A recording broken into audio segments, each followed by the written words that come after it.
रजाकारों के आलमी दिन के मौका पर director general Punjab emergency service rescue 1122 की हिदायत पर रेस्क्यू 1122 मुल्तान की जानिब से आगाही सेमिनार और रैली का इनेकाद किया गया। आगाही रैली रेस्क्यू 1122 के सेंट्रल स्टेशन चौक कुमारावाला से मदनी चौक तक निकाली गई। रैली की क़यादत district emergency officer doctor Khalid Mahmood, CTO Mohammad Sharif और डायरेक्टर रेडियो पाकिस्तान मुख्तार मलिक ने की। रैली में सिविल सोसाइटी के अरकान, मुख्तलिफ शोबा है जिंदगी से ताल्लुक रखने वाले अफराद के साथ साथ रजाकारों ने कसीर तादाद में शिरकत की। रैली के शुरका ने आगाही बैनर्स और प्ले कार्ड्स उठा रखे थे। बाद में सेंट्रल स्टेशन रेस्क्यू 1122 में रजाकारों के आलमी दिन के हवाले से सेमिनार का इनेकाद भी किया गया। सेमिनार से खिताब करते हुए मुकर्रीन का कहना था कि रजाकार किसी भी माशरे का कीमती असासा हैं जो बगैर मुआवजा, लालच और तमा के माशरे की तामीर और तरक्की में अपना फाल किरदार अदा करते हैं। इनकी खिदमत जज्बा हुब्बुल वतनी और इंसानियत से सरशार होती हैं। इसलिए तमाम शहरियों को चाहिए कि वो माशरे की फलाह के लिए अपनी रजाकाराना खिदमत पेश करें।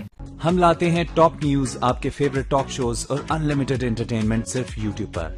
अगर आपने अभी तक हमारा चैनल सब्सक्राइब नहीं किया तो अभी सब्सक्राइब करें और बेल आइकॉन को क्लिक करके हमारी लेटेस्ट वीडियोस के बारे में अपडेट जानें।